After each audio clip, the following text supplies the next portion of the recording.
So shit to go from your doors and let these girls walk you. Surf lifesaving does have a legacy in Australia, and that legacy is something that I suppose is taken for granted.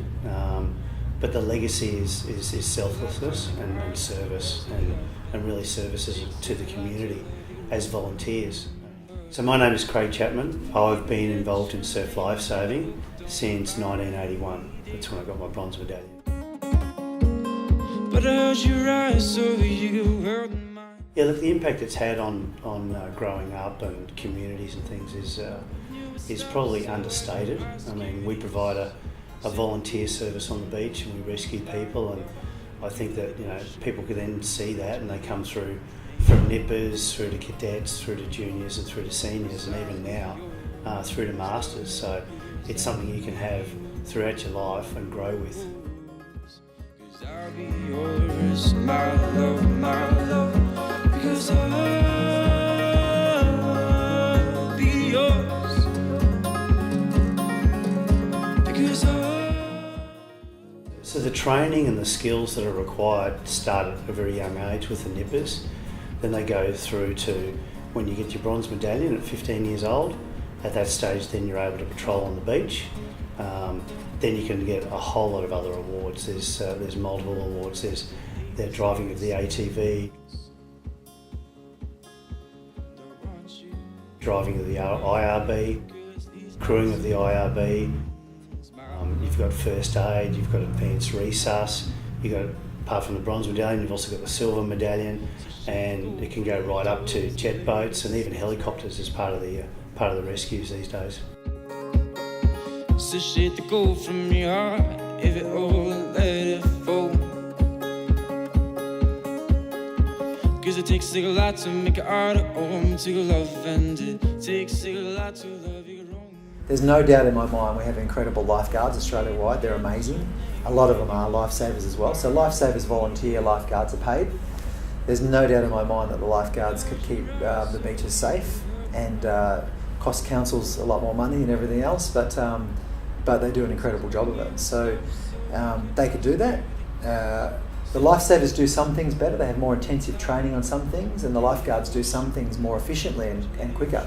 So there's no competition there because they're both incredible at what they do. But my goodness, it would change everything if there wasn't lifesavers on another front.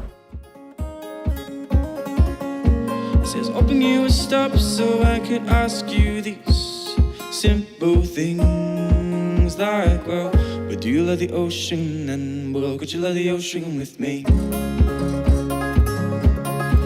'Cause I'll be yours, love, 'cause I'll be yours.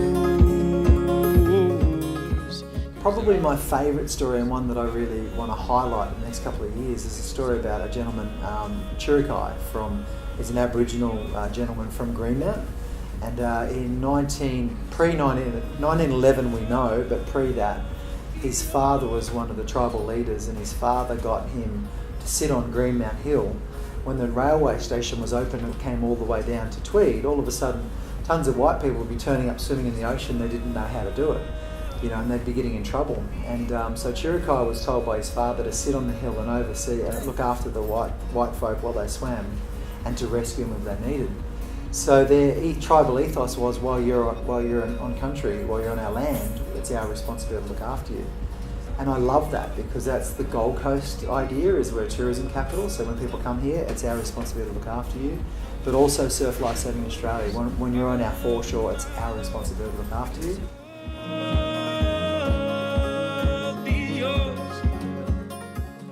A proficiency, or what's now known as a skills assessment, occurs every year, and that requires us to go back through all the training that we've had over the previous years.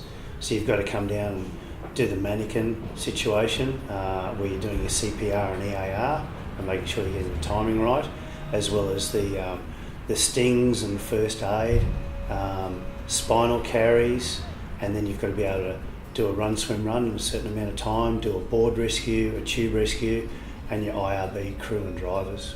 So it's just what's called a skills assessment or proficiency, just making sure you still remember what you need to do, and it's just constant reiteration of that each year. Know that I will be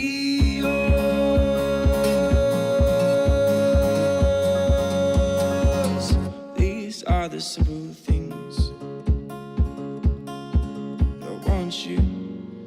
Love, love, 'cause these are the simple things, my love, my love.